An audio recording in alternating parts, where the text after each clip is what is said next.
Coucou, donc je viens de vous faire un tirage qui va être intemporel, c'est-à-dire à n'importe quel moment de votre vie où vous regardez cette vidéo, ça pourra vous parler, vous aiguiller.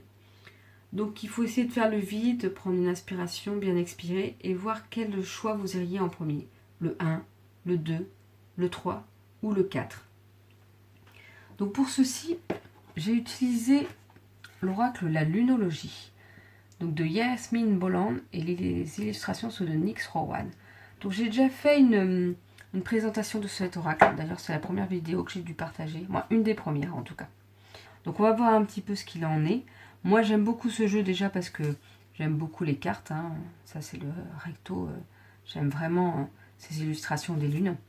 Et les dessins qu'il peut avoir de l'autre côté avec les messages. Les messages sont vraiment très inspirants. Donc je vous laisse faire votre choix. Et je vous mettrai en barre d'infos le temps où il faut aller directement en fonction de votre choix. Je vous souhaite une belle guidance.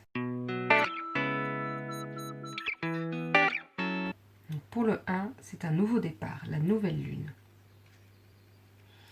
C'est comme un oui qui vient à vous. La nouvelle lune est l'une des cartes les plus favorables du jeu. Elle est totalement positive et suggère quelque chose de nouveau et d'enthousiasmant en préparation. La situation qui vous intéresse est bénie et vous êtes sur le point d'atteindre vos buts. Le message de l'univers parle d'un certain renouvellement, que ce soit pour un nouveau défi ou en vous sentant plus optimiste quant au résultat escompté. Si vous vous sentiez stagné, cette carte vous rappelle que la vie est cyclique et que vous êtes en train d'entrer dans un nouveau cycle. Il est temps de faire table rase.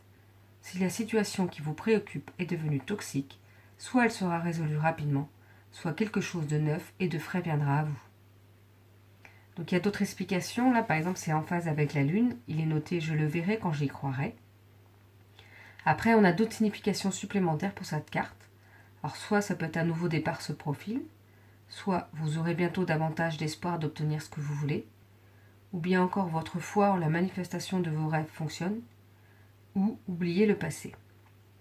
L'enseignement qu'on peut tirer de cette carte, c'est que la nouvelle Lune marque le début du cycle de croissance et le mi-point de la Lune noire. C'est une période sombre et voilée, quand la lune est invisible, un moment de renaissance. C'est là que les sorcières lancent leur incantation pour le cycle nouveau. C'est un moment intensément magique et il est plus facile de percer le voile vers les autres mondes. Donc voilà pour les personnes qui ont fait le choix 1. Donc je vous souhaite une belle journée et à bientôt.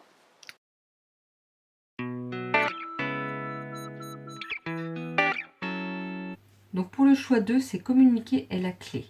Nouvelle lune en Gémeaux. Une relation réussie tient souvent à une chose, la communication. Et la carte de la nouvelle lune en Gémeaux indique le début d'un nouveau cycle de communication avec la personne au cœur de votre question. L'essentiel pour avoir la réponse à tout ce que vous vous demandez, c'est d'en parler. Si vous ne pouvez pas discuter avec cette personne, écrivez la situation pour vous-même. Les courriels, messages écrits et autres formes de communication vous aideront aussi.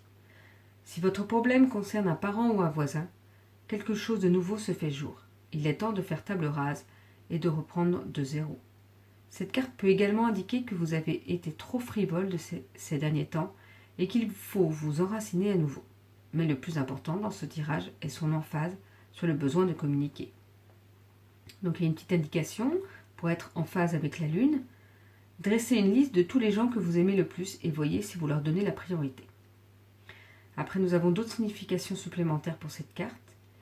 Alors, tout d'abord, soit il est temps de dire à quelqu'un ce que vous ressentez, ou bien ne soyez pas trop dans la tête au lieu du cœur, ou encore quelqu'un vous drague, et enfin, lisez plus de livres.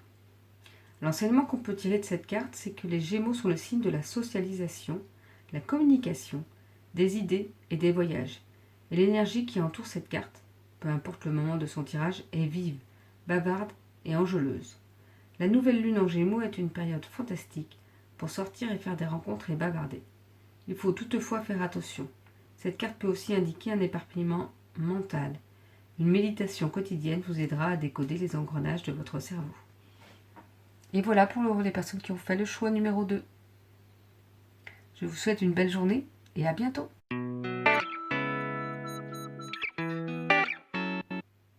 Donc pour les personnes qui ont fait le choix numéro 3, la carte est « Les conclusions sont à portée de main ». Éclipse de pleine lune. Une éclipse de pleine lune et soudain la porte claque.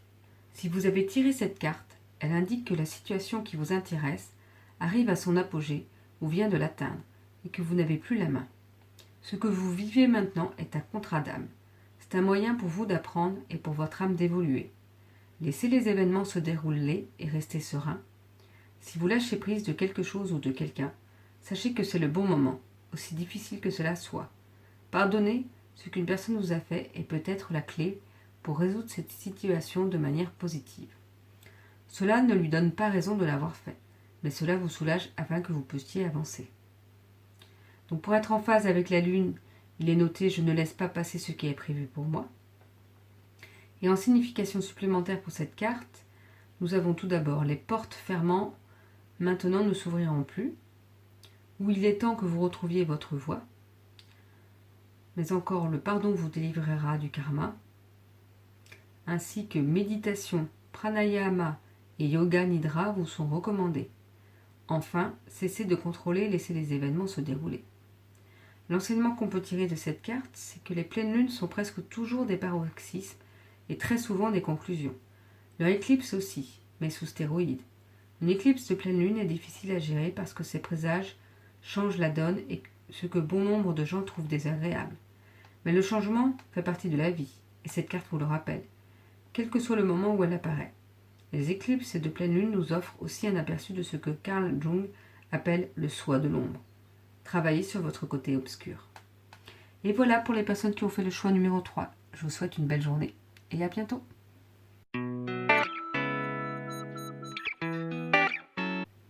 Donc voilà pour les personnes qui ont fait le choix numéro 4. La carte est, vous êtes sur le point d'atteindre votre but. C'est la lune gibbeuse. Le terme gibbeux signifie bossu. Drôle de description, n'est-ce pas? Le tirage de cette carte, à n'importe quel moment du mois, suggère que la situation à laquelle vous pensez est remplie de possibilités et arrive à son apogée. Mais ce n'est pas une carte finale apportant une réponse en oui ou non. Elle vous prévient au contraire que des ajustements sont encore nécessaires avant d'obtenir ce que vous attendez. Bien que vous soyez certainement sur la bonne voie, ce qui ne peut que vous rassurer. Il y a cependant l'idée que la situation est un peu tendue.